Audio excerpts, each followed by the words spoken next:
we're live.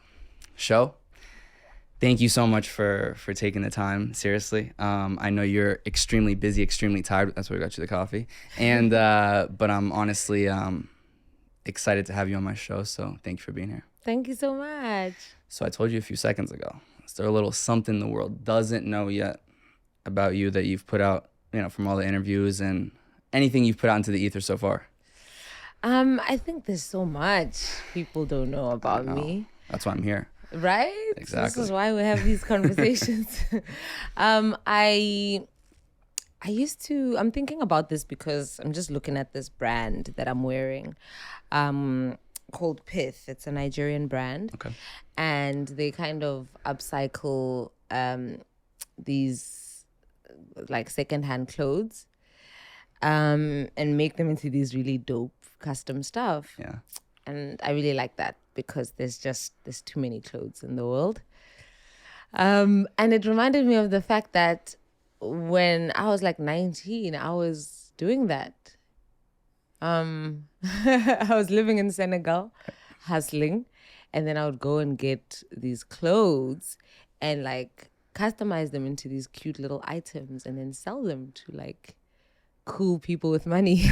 I remember because I was reading a little bit about some of your story, and I think it was, so you were selling clothes at markets in Senegal, correct? Yeah, I used to put on this like market event. Okay. And like sell these clothes. And that was not too long. That was right. Yeah. That was like, I think it said 2016. Wait, so you're telling me you know this story? I know that you were selling clothes on. I didn't know all of it.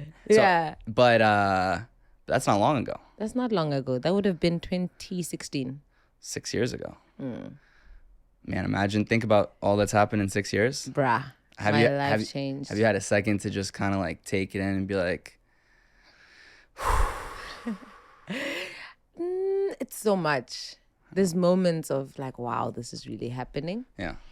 But to really take the whole thing in, it's so much. What are some of those moments where you're able to kind of be like, okay, this is really happening?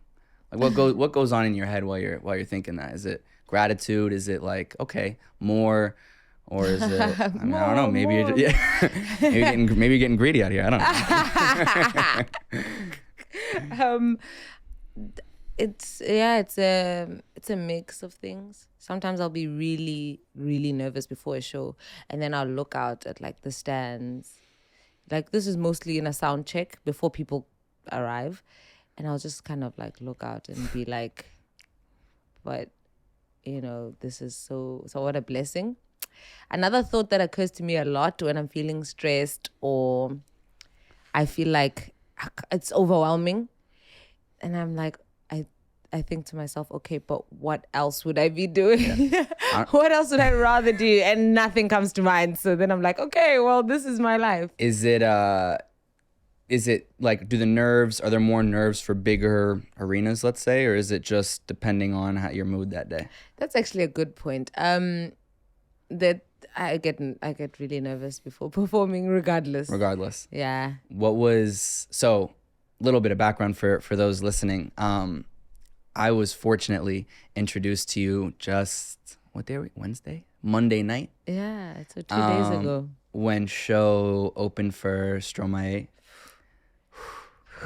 Imagine I told you 6 years ago that sentence at Madison Square Garden. What are you telling me? There is medication available. Yeah, I gotta see somebody.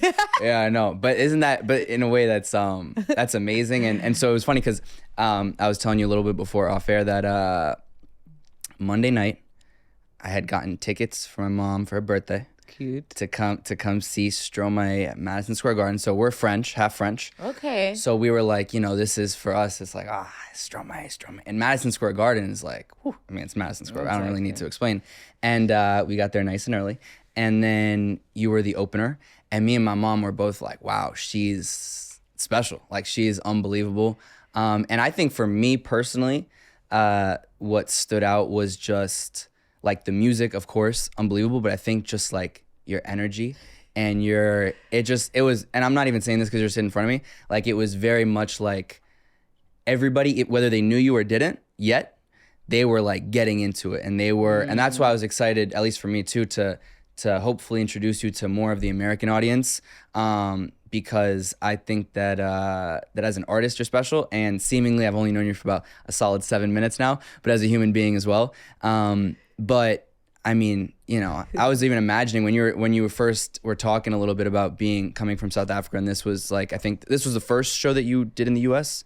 for Stromae, or no? Oh yeah, right. On the Stromae tour, I've just joined now. So you started with MSG. Yeah, I guess exactly. it only goes downhill from here. Yeah, that's a bit crazy. Like, and you saw the first one, so we didn't get a chance to tweak or work out the kinks. When did you get to New York? So we had arrived the day before.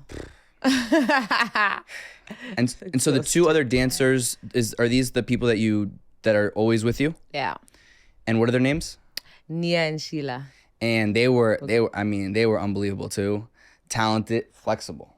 At the end, I don't want to spoil. But the splits.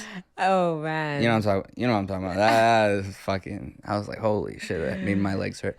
That made your legs hurt. And I can barely do anything close. But for me, it was just truly special. And I think, you know, and I was thinking when you were talking to the crowd and saying like, you know, I'm from South Africa, like hello, and it was just like, it must have been surreal. You look out and you see like, it's Madison Square Garden, filled, sold out. Yeah. What's like when you're on stage? Are you able to think like I'm performing at a sold out Madison Square Garden, or are you just focused on what you're doing? It's such a rush. Being up there is such a rush. Like most of what, like thinking back on the show happens after. Like when you're on there, you're taken by something else. You become something else. Like I think when people know me, like as Maya, and then see Sho Madjozi, I think they know there's a difference. Right. There's a couple of moments, like sometimes I give myself a moment to just like look up into the lights, and then I'm like, oh my gosh, okay, this is happening. Just to make sure that I'm like present. But yeah, that feeling, it's quite crazy. Describe, I guess, for the 99.9% of people who will never feel it, myself included. What is that feeling when you're looking out into, I don't know how many fit at Madison Square Garden, but it's got to be 20, 30,000 at least. Yeah. Like what, just like, I don't know, what, I always wonder like what goes through your head? I think you become bigger than you. You become something else because you have so much energy coming towards you. I think you expand. Like I don't think as like me sitting here, I wouldn't be able to deal with 20,000 people. But when you're on stage, you actually become something else. Like I really think you elevate to something else. And I think that's why people look at musicians as like almost gods in some sense, or because in that moment you're bigger than just you. And that's probably why we get stage names and stuff, because you're something else. Like what would you say is the biggest difference between Sho and Maya? Wow, good question. I think Sho Madjozi is like a merchant of joy for sure, and energy, and is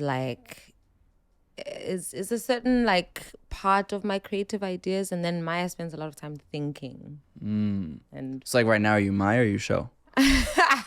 That's a tricky thing because basically interviews, you know, you're talking and stuff. But you bring out a very calm energy in me, so I think I'm more like Maya. You're Maya. Are you? So I was also reading. You went to university here, and poetry. Yeah. Maya the poet. Oh. So is there a difference between Maya the poet, and like are there now three personalities, or is Maya and Maya the poet kind of the same? Like all of these are different facets of me. So like Maya is kind of like the umbrella, and then underneath there's like Maya the poet, where I'm like a lot more critical. So like I write a lot of my poems are quite outspoken and a lot about like identity, politics, etc. The music side is really about a certain kind of like expression of, I think, energy, joy, mischief, cheekiness, etc., which is also a part of me. And I like both. As Maya, I'm more of like the the mastermind behind everything. So that's not as fun because I spend literally most of my time thinking and planning. When you say I spend most of my time thinking, is it thinking about what? Is it music? Is it I think the world. I think I spend a lot of time thinking about why things are the way they are. What am I gonna do about things? Is there something particular that you'd like to do about a particular thing? So everything I try to do is like in some way challenging some of the things I want to challenge. So definitely for me, I feel I've been put on this earth to change it. I'm not really here to like keep things the way they are. It just is. I don't know if you feel that way or if that's a general feeling. I mean, I think you're impacting more people. So I feel like you, well, like I guess the question would be like, what would be if given one power to change one thing, what would be like atop your list of priorities? I like that. I have to be creative about the many ways I can change people's minds. But what I want to change is people's minds, I guess, about things. So, and then I get to come up with these creative ways to do it. Right. So like I might write a short story, I might write a poem to change people's minds about whatever, the perception of, let's say, Africa to the rest of the world, perceptions about race, etc., perceptions about women. And then I might use Sho Madjozi to change people's perception about my culture and how to use tradition and music, and to also say like let's celebrate and be happy. Right. And as a young woman, I can be all these different things. So like, yeah, I want to change people's, I think, minds more than anything. And I use music, I write, and in my whole life is going to be an exploration of the many ways I can do that. How have you seen already, I guess in the last 5-6 years, the way that you've been able to either change people or change yourself? Oh, the self part. That's it's heavy, isn't it? yeah. What the hell? You like slipped that in there. Just at the end, Wow. Let me start with people. I've had a massive impact. It's hard for me to talk like toot my own horn. No, you don't. We know you're humble. You can toot your own Thank horn. you. Yeah. Okay, good. Go ahead. Disclaimer: I'm very humble. Now, the person making these statements is actually very humble in person. Now let's bring out the arrogance. No, I'm kidding. I've had, again, it's very hard for me to admit. Just say it. I've had a massive impact on culture in my country in very specific and measurable ways. For example, the culture of like braiding, like women braiding their hair versus when just before I started, a lot of women, majority of women, black women, were simply doing like straight hair extensions, weaves, etc. Okay. At that time, it was very common to see a whole group of women, black women in South Africa, in an African country, in which all of them had like straight hair, right? These days, it's very common to see a whole group of women in the club, in the whatever, all with braids. The styles of braids, little girls wanting braids, little girls wanting to wear traditional attire. I've changed, I think, a lot of, I come from an ethnic group that for a long time was really like marginalized, or like left out of really the mainstream conversation in South Africa, and really like made fun of and things. And I know that from my impact, a lot of people have become way more proud to say that we are Tsonga, etc. I've done things that people don't even realize. Like South Africa has a complicated relationship with Africans from other countries. Okay. Why is that? Yeah, I know. But I think it should be education. Like my goal, honestly, is like I want people to not only know more about you, but I think also, because you're bringing your culture and your history, your life into the work that you do. So that's why I want, as educational as possible for the American audience. Okay, let's go. Yeah. So South Africa, I sometimes like jokingly compare South Africans to America in the sense that Americans really have like a superiority complex. Like Americans truly live a very American focused life and think that the world kind of revolves around them. And one of the results of that is like not as much knowledge about the rest of the world. Right. South Africa is similar in a smaller scale. So South Africans have a superiority complex on the African continent. I see. Feeling that we're more developed, quote unquote. Feeling and in many ways it's also true, a wealthier country, etc. Although I have a lot to say about that, but even on a less negative note, South Africans do have a complicated history of being secluded from the rest of the continent. Right. And so, there's a lot of ignorance, and then a lot of that ignorance turns to fear. And I think because so many people are poor and marginalized, you end up like fighting over these like limited resources, right? While the rich flourish and live on. And that's what part of the I don't want to spoil your performance, but there was a moment, I don't want to misquote you either. Don't remember. Oh no, I kind of remember it. It was like you basically are saying how the rich politicians, bruh. These motherfuckers. I'm telling you. No, I know it's bad. I mean, it's bad. It's bad over. It's bad over. I don't know. Did you say it's bad over there? It's bad. I mean, it's bad in a lot of places. But I think my mom and I got a specific kick out of it when you were like, talking about these rich politicians at the club. Yeah. And you're like, at least I hope that they're listening to my music. Which honestly is that's the most gangster shit I've ever heard. Like that is like, and I really hope they are too. But I think it's that's what I think I also appreciated about when I was watching you perform on Monday was it's not just music. It's like you're making statements, right? And it's and you're, as you were saying, like you want to change some people's minds. Yeah.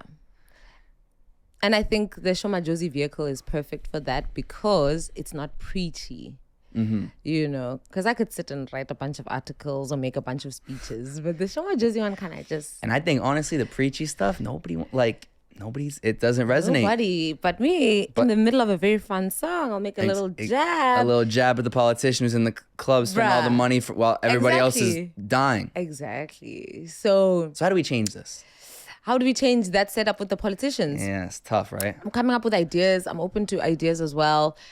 There's a lot of like these like, fly young women that are sleeping with a lot of them and also spending the tax money. I'm thinking if we can co-opt them. We should get them to rob them. To either rob them.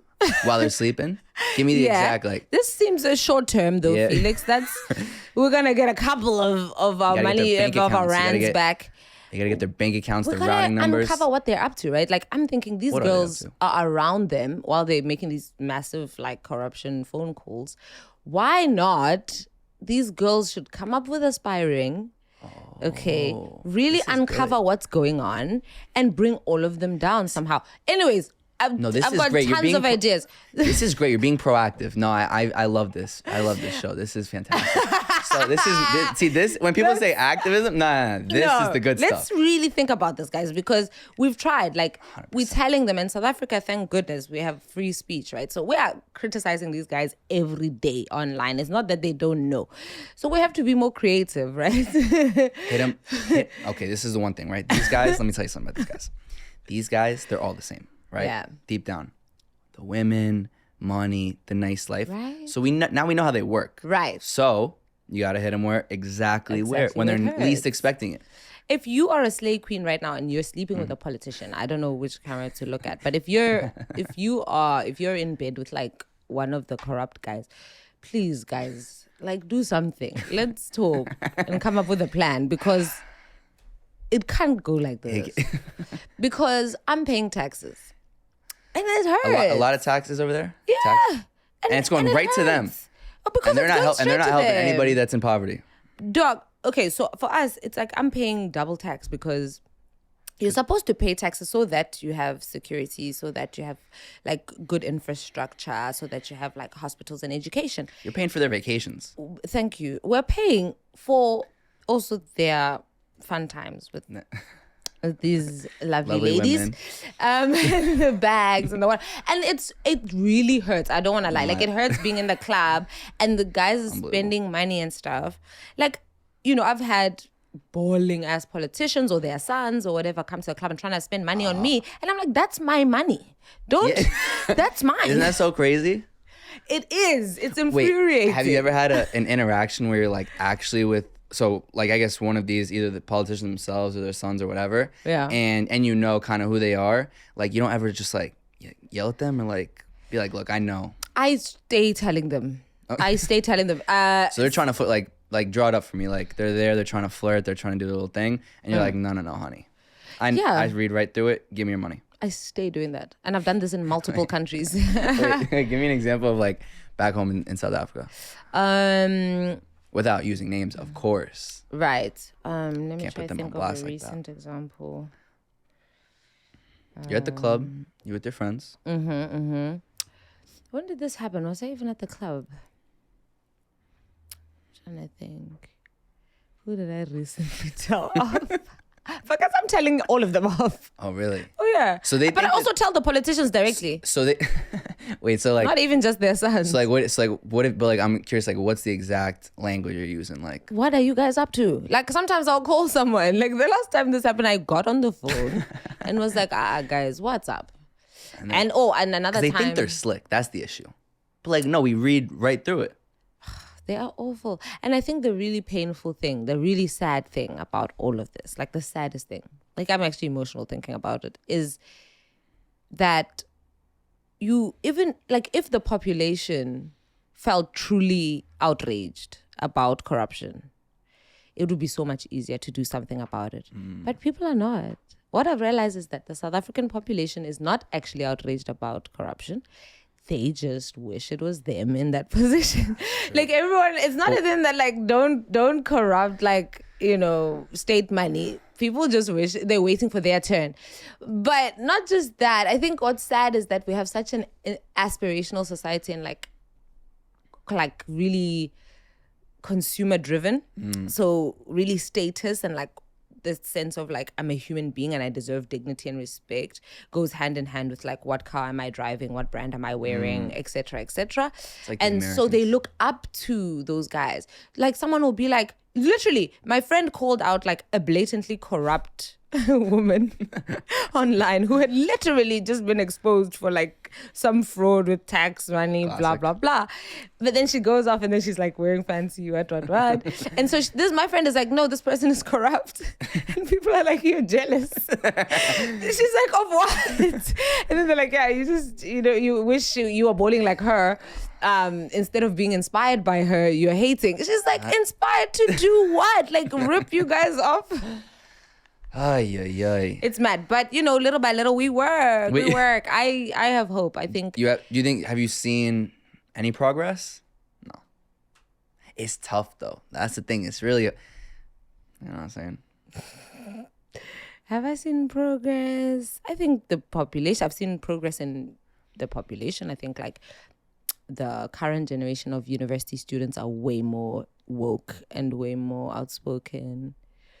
I see very smart people putting out, kind of getting fed up. So I'm excited to see where that energy will lead. What's one thing maybe you wish that, you know, this secluded, arrogant Western population of America, or at least in America, what's maybe one misconception that you wish that more people here knew about South Africa or Africa as a continent?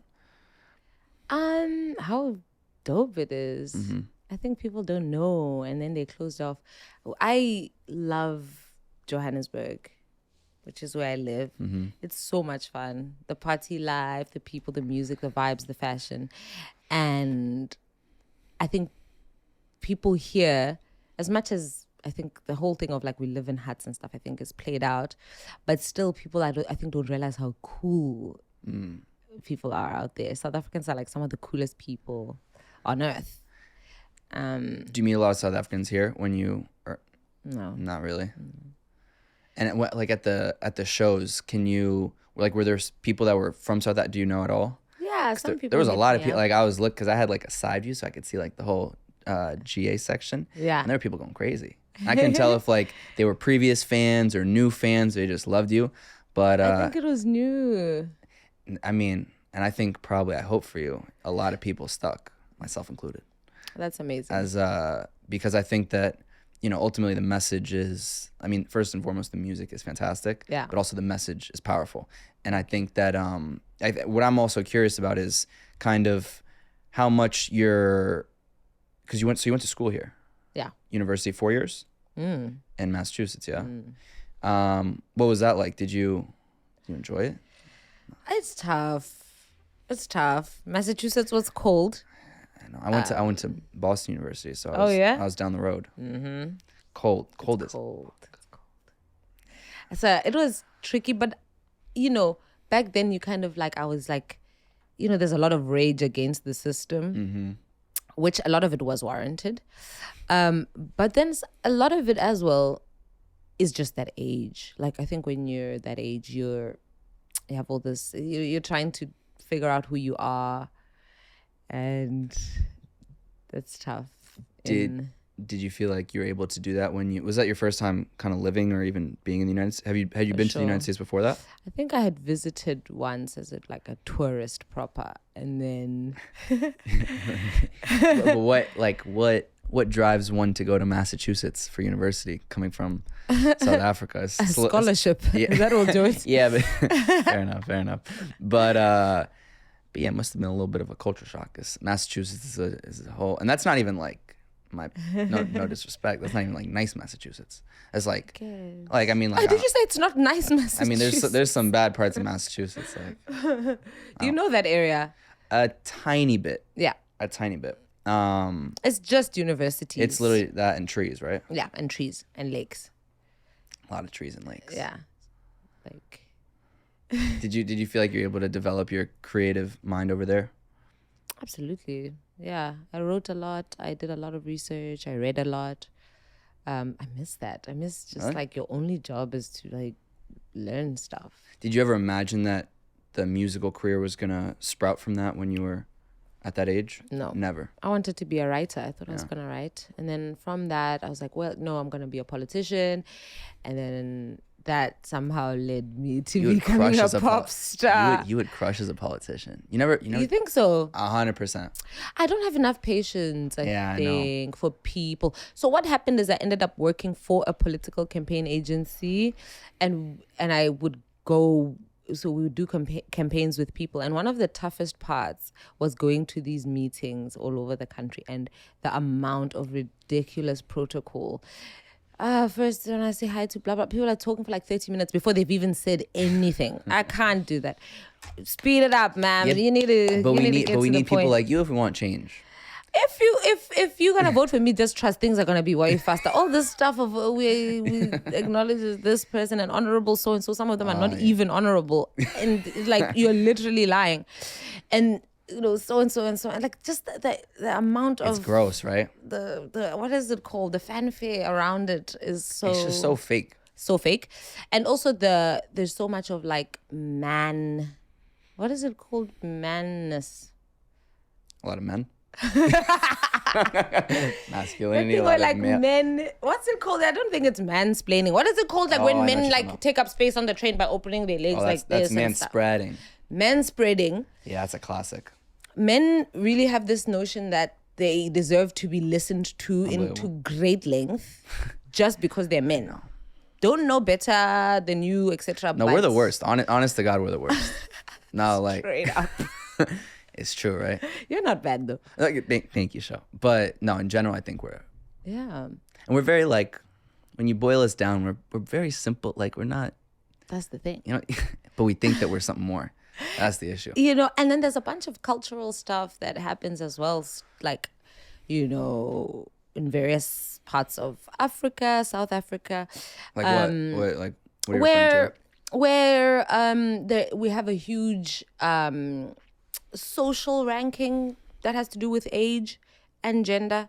So if you're an older man, I'm like the opposite of that. I'm like a young woman. Like They think they're here. They think you're here. So in, you know, saying anything and having those ideas and having them be taken seriously, I'm pretty good at having people take me seriously. I'm not good at like listening to people ramble on and on. To the old men that wanna mansplain and manspread their. I'm very bad at that. You tell them to their face. You're like, hey, buddy. All No way. day. Oh, they must go crazy. I'm awful. Like even my mom is like scared of bringing me around like elders. So you just say like you're like, Yeah. Just. And there's like a respect thing in my culture that sometimes, you know, I'm someone who like, I'm seen as like a champion of culture and traditional culture and African history, African culture. But I never take it whole scale like as it is. I'm constantly challenging some of those notions. There's things I love, and I think we should take the best ideas and like use them in our daily lives. But the parts that are not useful, we should get rid of. What are some of the best ideas that you think that we should use more in our daily lives? So many. There's an entire economy that happens in rural areas that is not a capitalist economy, right? So when you go to weddings, funerals, etc., you have like a workforce that is cooking, etc. People are not hiring caterers, etc. There's a system in place where, you know, women from the village will come together and they are doing the cooking the night before. If it's a funeral, the men come, they slaughter maybe a cow or something, and then they dig the grave, etc. The young men are responsible for covering the grave and digging. Like the roles are kind of assigned, and none of that has to do with the exchange of money. No one is being paid for that. But there's certain kind of power. Like, you know, I can have as much money as I want, but the woman that has that network, she's the one that calls all of the other women. They know, like the night before, etc. They do this, and there's a certain. I just love it for how interesting it is that not all interactions have to be money based. I think we could learn a lot from that, and not all exchanges should have to be like capitalist in nature. When those exchanges are not, you know, I guess capitalist in nature, what are the dynamics like between the people? Exactly. So that's where, one, it allows for different kinds of respect, because in an urban environment, which is like really kind of a bastardization of what like African like family sort of units were, in those places, the only way to have respect is to have money, right? And wealth. What it does in rural areas is that there's other ways of having respect. I have uncles who have no money but hold a considerable amount of power because of the networks they have. I see. You are forced to be there. Like my mom probably every weekend is going to a funeral or a wedding. You have to support one another because that's the exchange. If you don't go to other people's things, they're not going to come to yours, right? And there's like a communalness, and then you're forced to treat people, one, with respect, and two, with forgiveness. And that's really tough, because if your neighbor pisses you off, you actually cannot cut them off, because you're going to live together forever and you need them. Right. You need one another. So you have to find ways of living with people even when you don't like them, even when they do something to upset you. You still have to be there. Whereas it's a very capitalist notion that you can just cut people off that you don't like. I want to block this person, I want to because we're used to paying for our services. So I don't have to be nice to people. I don't have to be nice to my Uber driver because I'm paying him. I don't have to be nice to my neighbor because I don't need them to look after my kids. I'll pay a babysitter. You know what I'm saying? Very much like, so like the capitalist is like, stay in your own lane. So I'm curious, like how different is, I guess in your experience or observation, the difference between someone who holds power via respect and someone who holds power via money? What I've noticed in those spaces is that the money respect is not real. People talk about you behind your back. You feel powerful. You're the one who comes home. You're bringing the money, and everyone smiles and is fake in front of you because they need your money. But when you don't have the money, you go, oh yeah. When you don't have the money, done. I mean, please. Yeah. That's the one other problem about that, is that it is fully dependent on whether that money is still flowing. But two, I found that the respect is not real, and people are like, and this, you know, I'll be open, is something that I feel I've gotten to experience, because I then, have become successful. Just say it, you're a star. I've become a really big deal. No. I'm like the shit, but yeah, continue. I've done decently for myself. I've been able to make a living, and I've been able to contribute then in the family structure. So I know that feeling of being like, you come home and you're the one kind of like also paying for a lot of things, etc. And I do know that some people, like I have cousins and whatever, who before were just like, this one is whatever, yeah, who now are like, when you came home, hey Sho, hey Maya. So I know that respect, it's a different one. How do you handle that, I guess, mentally, knowing, because you're smart, like you could see the switch up, like like how do you kind of handle that? Because as you continue to become more successful, hopefully the money comes in as well, like, and still trying to navigate relationships that matter to you, such as family and friends and other. Yeah. Getting that balance is going to be, I think, the constant work of my life. Wanting to be as generous as possible, but also not wanting to create a situation in which I'm just like a bank for Bank Sho. my whole village. I love to be generous. I love that I can help where I can. I've tried to not direct it in such a way where it's just completely like capitalist or consumerist in nature, where it's like, if people want to go to school, I support that endeavor, because that gives you like the skills to be able to create a life for yourself. What I don't want to create is people that are just dependent. So if people want to go to school, that's fine. I'll definitely contribute to that. If people want to start stuff and whatever, I'm more interested in people that are interested in creating a life for themselves rather than just giving out freebies. And do you feel like, since you've gotten, successful, why are you uncomfortable saying it? No, I'm just trying to. Very successful. No. Do you feel like yourself, that you have to kind of regulate and understand at each moment? I'm making this amount of money, but like to not forget where you come from, and to not, because it's hard. I think a lot of stars, they get wrapped up in it, and they can get wrapped up in it pretty quickly. And so I feel like, you always need a few people to humble you. Your mom still humbles you? Family? Yeah. So much. I don't think they even see me as being a star. I need to rectify that. No? It's better than that. Dude, I won a BET award, and that night my dad calls me and he's like, well done on the award. Anyway, did you see what's happening in Turkey? I'm like, bro, literally like Cardi B just congratulated me. And then you're like, did you see what the opposition is doing in Turkey? He literally said, well done. Anyway, things are bad in Turkey right now. I hadn't. So I was like, what is going on? Like, Dad, tell me. For real. Like those people, I mean, dude, my mom and dad, they are, It's good. You need that though. Yeah. I called my mom once having like a meltdown. I don't think I can do this. I just want to give up. And she's like, no, don't give up. It's going to be okay. And she's like, that's what she said. She's like, it's going to be okay. And I said, like, how do you know that? And she's like, well, I can't tell you to give up.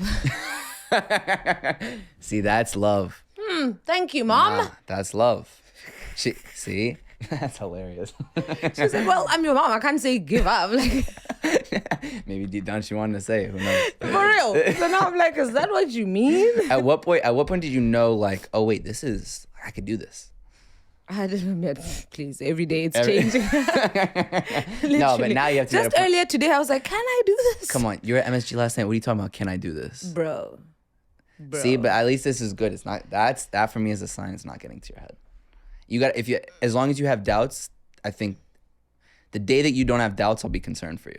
I also think that. I was thinking about this and I was saying like, man, I wish my brain would give me an easier time at this, right?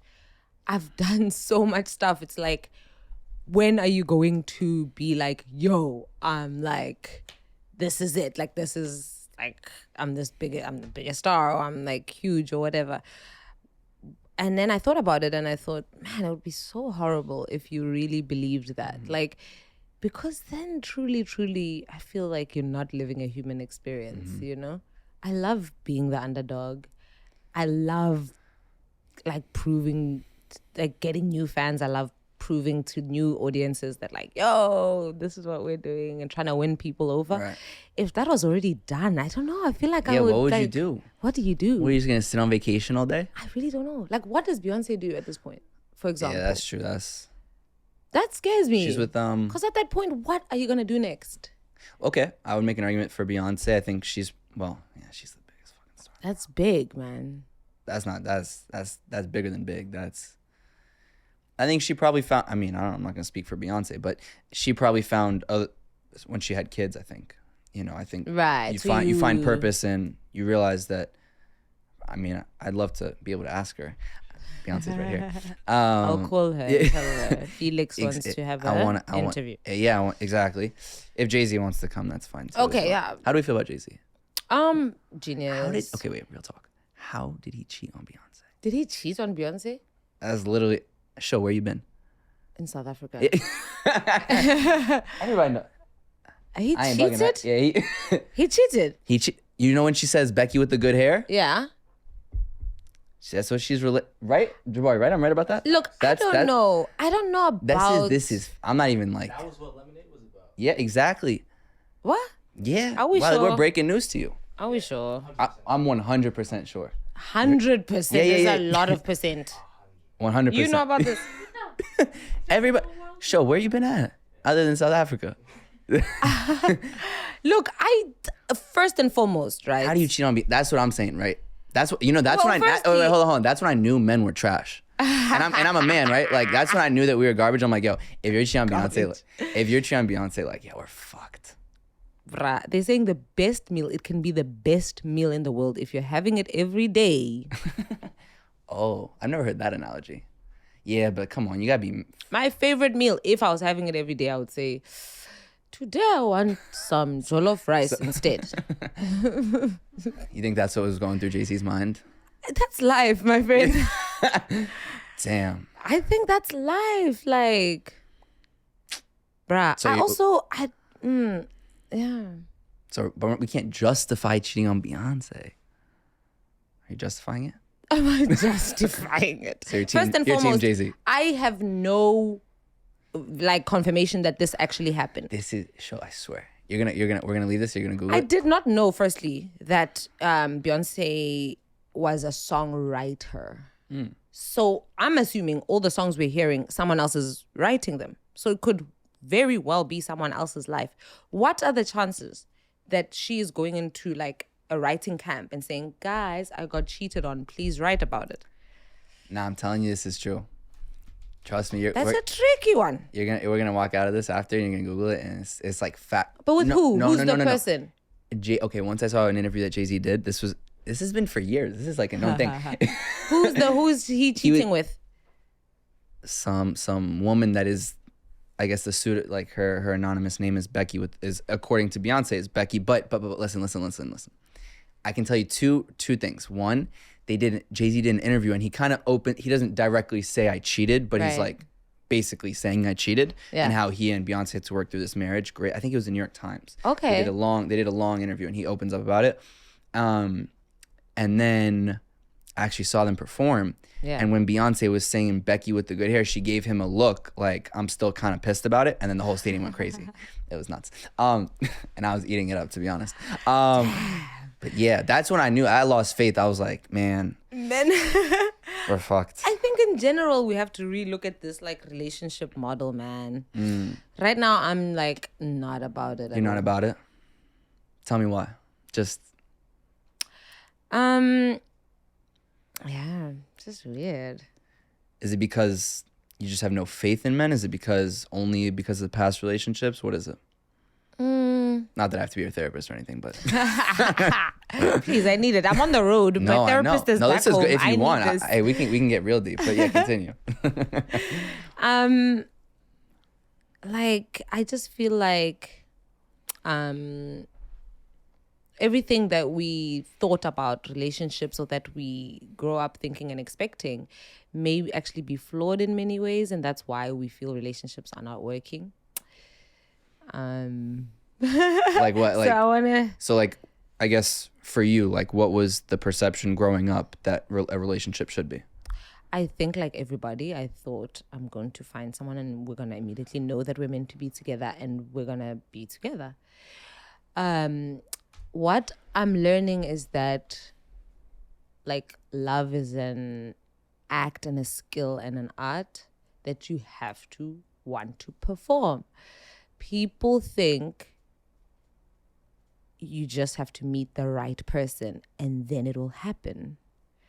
When actually, why? It's like this thing that we do and it's so important in our lives, and we don't think you need to spend any time learning that skill, learning how to love, working on it. We think it's the easiest thing in the world to love, and that the problem is that we haven't found the right person to do that with. But actually, I don't think so. Do you feel like you've learned how to love? No way. That's why I want to be alone for some time. So is that in your eyes the answer to finding how to love properly? What, being alone? Yeah. I think so. I want to actually like learn about it. Like I want to learn the skill and the art. And they're saying like with love, you have to decide you want to love. You want to gain the skill. And after that, you will be able to like, you know, apply it in various contexts in your life. The notion that you don't love people and, you know, you only love, let's say, the person that you're in a romantic relationship with, right? We even romanticize that idea. Right. Like, it's only you that I love. Right. I think that's actually a very flawed concept. Like, you should be a loving person. And then one of the objects of that love should be your romantic partner. And then there should be, you know. Right. It shouldn't be about the object. It should be about you and your willingness and, like, ability to love. But I'm curious, like, so for someone listening right now who's like maybe feels in the same boat as you, but maybe is struggling on the process of like I guess the learning aspect, right? Yeah. Like how does one go about really learning? Like I think it's a tricky one, right? Because like, and honestly, it's not talked about enough. And I think you're 100% right. Like there's people are looking at an idealistic model of like, and that I think is a huge problem with the younger generation is like, you think this is what love is, and because you don't have it, it's, you know, it's detrimental, I guess, to your psyche. But I actually never heard, and it's very well said, like the learning how to love. And I think I don't know, the young boy or girl out there who's listening and they want to learn how to love, what's Maya the poet saying? What's Maya the poet saying? Maya the poet is saying you are the best object to practice love on. Gotta love yourself first. Practice that on you.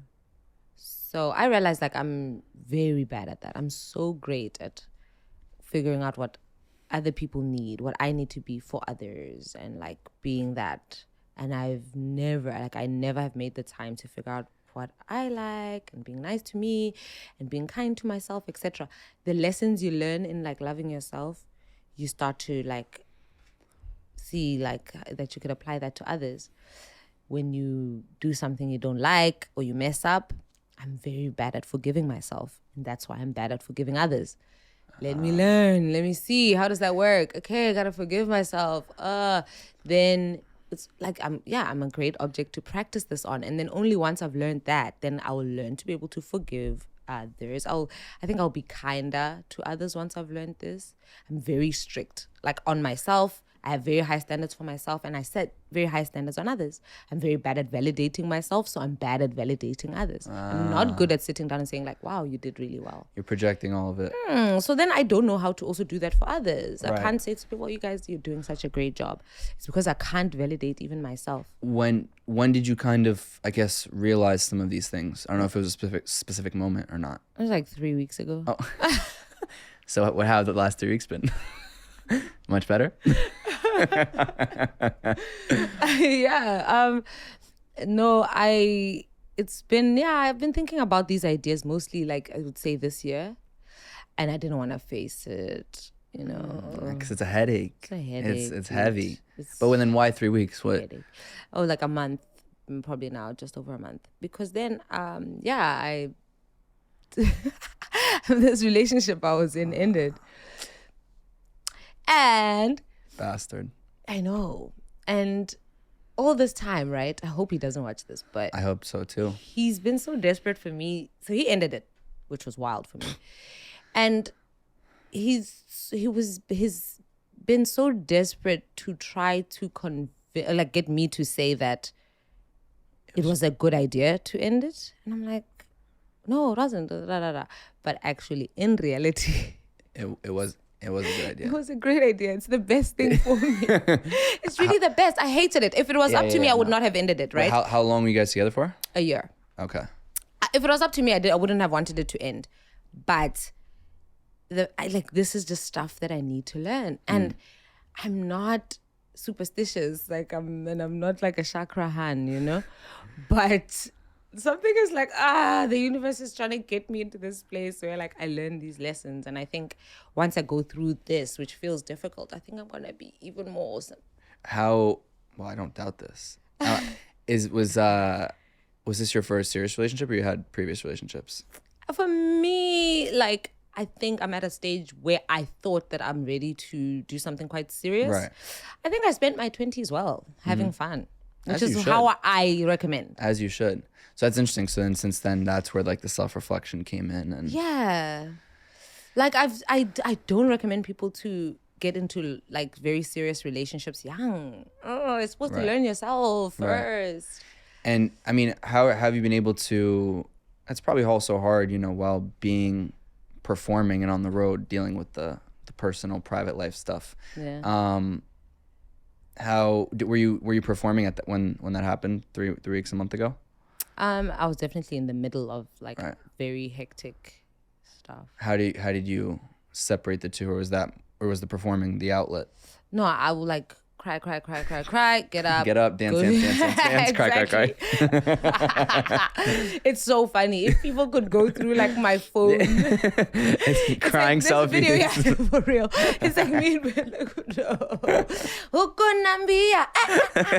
and then right after, like, no. That's so funny because during your performance, you said, I thought it was a joke, but I guess it's not now. Where you're like, I don't want to spoil it, but you're like, everybody like take a selfie and post it and tag me so I could show my ex. And I was like, I wonder if that's real. That's so But I guess it funny. is. How come you're questioning whether what I'm saying on stage is real, but you're believing verbatim what Beyonce does is an indication of her Trust me, actual life? We're gonna Google this together after. I swear. You're whiling. I swear. And I'm not even questioning I didn't know if it was like. Nah, you're right. I guess I was questioning. You got me. I'm like very Real. raw. Yeah, I'm like no, I not got that. as I would say fashioned and modeled, and I would assume somebody on Beyonce's sort of level that everything is like well thought out and planned. So it's crazy that you would believe that and then not believe it. You saw Sho, I'm like literally speaking like you can see me on stage. I'm freestyling. Yeah, that's honestly part of I think why I loved your performance so much was I was like, the energy, but I think part of that energy was like, I really think she's going like off rip, off the like. Did you see that we didn't even perform the last song? Oh yeah, you're like, do I have to go? Okay, thanks, Madison Square Garden. Yeah, no, you're like, out of here. Come on, Stromae, why are you kicking her? Why is he kicking you off? First of all, I will not accept any Stromae slander. I'm kidding. in the world. I'm one of the biggest fans. I will physically fight people that like he's will say anything negative he's about a gem. Stromae. How'd you guys get introduced? Well, I've looked up to him for Many years. yeah, like as far as art and the craft and Yeah. the writing and the visual. I mean, there is nobody that does it better. Like agree. you can. He's a genius in my opinion. He's a genius. And I know. A thoughtful genius, and like He's a sweetheart too, no? oh my god, I can't even imagine, yeah. he really is. Yeah. You can't. What you're seeing, that's fine. No. But like, you're imagining like probably like cotton stuffed pillow, whereas this is like baby down feather under the belly duck. Yeah. Like he's so soft. It's like a little bear. You just want to He's squish all him. energy. Yeah. I realized I was hugging him inappropriately long the first time I said hi. But I didn't realize because I thought, oh, we're both in this together. I was like, oh my God, obviously, oh my God. And I think it got awkward and I was like, oh. He's like, because also he's really tall. So yeah. You're like, Sho, get off me. Yeah, I think he was like, okay, cool. But what are the conversations? I'm curious, like I don't know if you have them, like backstage. Is he like, all right? Yeah, he's really cool. He's so nice. Is it calming or is it almost like, okay, I gotta do. He's very calm, very nice, very radiant energy, so soft. Looks like his skin is really his skin is beautiful. Because I had an angle and I'm like, and he was kind of close. I'm like, damn. Yeah, you saw his face. Kind of. Well, a little bit on the. So I think there was one time where it was on the screen, in between maybe. But like the side. You realized that was an animation, so obviously his skin was gonna be perfect. Yeah. No, but I think they're not gonna like draw pimples on the animation. Thank you, Sho. The animations were unbelievable, by the way. Crazy. That was crazy. Crazy. The screens moving. I was thinking that must be an expensive little production set. You have no idea. No, I was thinking I'm like 6 screens all moving, yay. Plus Robot the top arms. ones with the robots. And you just got that robot to do that one little trick for like 30 seconds. He's so amazing because he's got songs to the point where and people know his music. Yeah. He could just have gone up there with the band and people would have been happy with the show, even minus the visuals. You could have had some lighting effects, blah, blah, blah. No, I know. The fact that he's like, no, I need to go wild, extra hard. I respect it. Like he's taken, and even like from a financial standpoint, he's like, I'd rather invest more for the experience of my fans than, make more money myself. And these days, like touring has become really expensive. Right, I can imagine. To do. And he's not cutting corners. Like when you go to a Stromae show, it's the full experience. To be a part of that madness is like, and you still got, so you got 8 more shows or 8 more cities? 8 more shows. 8 more shows. Yeah. So a couple in each city, I imagine. Well, obviously, like places like Montreal, we got a couple, les Français. Tu parles français? Ouais. On peut parler en français alors. Wow. Ok, allons-y. No, but poor American audience, they don't want to hear that. Oh, they don't want to hear that. These Americans, you know what I'm saying? With subtitles. My header will kill me. Tu sais que il y a que un mot en français, un mot en français qui n'était. Okay, wow, now I'm tripping. So most. She gave up. Oh no, I didn't give up. My French is actually immaculate, but because of your audience, I don't want them to feel left out. No, we don't want them to feel left out. So in English, right? Like all the words that end in ION are actually from French. Yeah. Exactly, like all of them. Think about it. You have one in English that. Conclusion. Introduction. Ouais. All of them, except for the word translation. Traduction. Yeah. Wait. Conclusion. Séduction. Oh, this is true. Once you know that. Have you done? Is this facts? This is a fact. Yeah, they're all directly, which is insane because when you think about it, I think there's about 1,200 of those words. But the crazy part about it is that if you look at a word like conclusion, it's like you can see that the root is obviously, if it's exactly the same word, we also use the word conclude. So when you learn, I've basically taught all the viewers probably about 5,000 words right now in French. Look at that. Think about what they've learned on this. Love. Did you fall for performances by mega superstars who are definitely scripting it? She's still not convinced. Trust me, I'm gonna convince you. What else have we learned? So much. Love has to be like an active act. We've learned that South Africa has a little bit of an superiority complex on the continent. I didn't even finish that story, by the way, which is that so secretly South Africa has this there's some xenophobic sort of attitudes towards other Africans. And so what I've done is I've inserted so much Kiswahili, which is spoken in East Africa, into my music. Right. So South Africans are like singing along, and yeah, maybe not. And Sometimes they not don't knowing even, they might not even realize, because you go Tsonga, Swahili, English. English. So far, I think We that's gotta all get I've some done. French in there. Yeah, I should have like done that before Yeah. going on this tour. Now we're Yeah. going to Montreal, and I don't even have a Oh French my God. song. I think we'll survive. Oh, okay, good. I'm curious, what's your metric for success? How do you measure your own success? Is it like followers, money, how many people are listening, viewing? Like what, when you think of like, when you boil it down? Or is it the I guess more of like the anecdotal impact when you go back home and you see it? Wow. It, sheesh, it depends. I mean, it depends.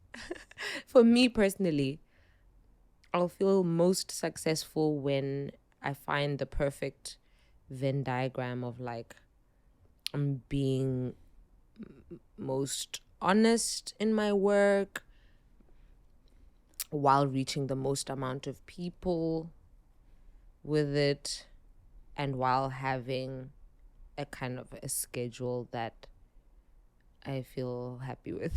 Right. That's when I'll be like, oh my God, I'm a G. I think Stromae has done that. For himself? I think so. I think so too, yeah. Because he spent the last how many years not Right. releasing music, but then doing, he did a fashion line, etc. And he still has this following. Like he can spend 9 years not releasing music, It's crazy. getting more inspiration, spending time on the rest of his life, and then comes back with this beautiful music. Yeah, I think that's important. He's gotten it right. And then there's Sade. Do you know Sade? No. Oh my goodness, I was wondering about that, if Americans know Sade. How do you spell that? Sade. Sade. Okay.